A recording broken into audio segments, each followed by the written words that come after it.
Greetings to everybody watching today. We are going to be taking a brief look at the application of the language in education policy in the classroom. Now, the language in education policy is quite broad, so here we are going to examine only the key points, focusing specifically on English. Now, let us start by looking at the teaching of English as the home language.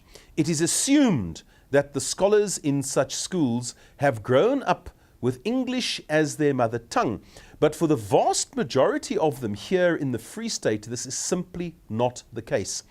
Such scholars are usually put into an English home language school by parents who want them to become proficient English speakers. And on the whole, this is successful, and I may add there that I have seen brilliant English work produced by such scholars who have started out as Sesotho or Afrikaans speakers and have later become masters of English. It's very encouraging for the teachers. Now, by far the most common English scholar is the one who is learning it as a first additional language. In this case, it was normal for the child to have had little or no exposure to English until entering the formal schooling system in foundation phase. In recent years, this has changed, however, due to the language gaining popularity as a useful method of communication. And we should add at that point that it's becoming more common as people are using cell phones and as they are watching American soapies and as they are listening to American music, thanks for, in this particular case, very much to the Americans. Good.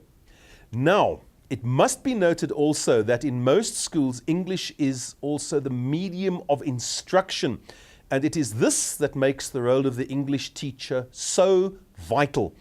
This is explained clearly in the 7 specific aims of learning additional languages, so let us go through these now.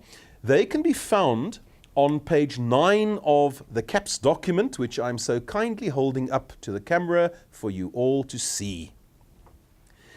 Now, the most obvious one of these aims is that English must be used for effective communication. Always remember that in this regard, language starts out as speech, not writing.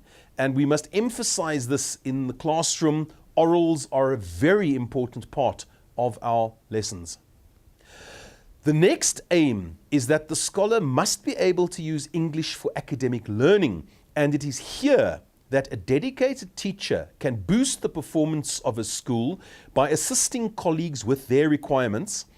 The history teacher at our school, for example, which is Tapelong, don't forget that name, Tapelong is our school, he asked me to teach argumentative and discursive essays along with the writing of effective introductions and conclusions. And a noticeable improvement in our matric results has occurred as a consequence of this. So it really does work to liaise with your colleagues and to use English in the other subjects. The remaining aims are, of course, no less important, which will shortly be self-evident. The next in the list is that scholars should use English with confidence and enjoyment. Once again, it goes back to speaking. A person who can speak English with confidence and who is encouraged to speak English with confidence will be far more able to write English as well. Now, the next one states that they must be able to express themselves clearly and justify their opinions in the language. Once again, concentrate on the oral component of that, and the writing component will follow by itself. Next specific aim is that they must use English to discover more about themselves and the world around them. Now, there's a horrible cliche that I hear at every public event. You must know who you are and where you come from. And while that is a most annoying statement, because I've heard it now more than 10,000 times, it is true. This is the way to do it. They must be able to use the language to discover more about themselves. And then to go on to the next one, they must be able to use the English to access information. A critical skill in this, the age of Google.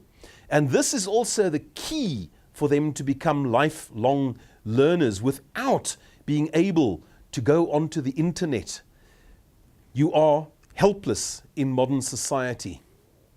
Finally, they should use the language for critical and creative thinking, which is what I regard as the factor which will allow them to become active members of society.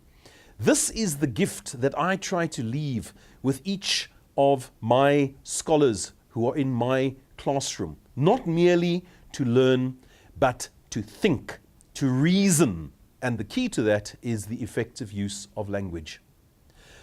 Thank you to you all for watching. I hope that you found this informative and useful. Goodbye.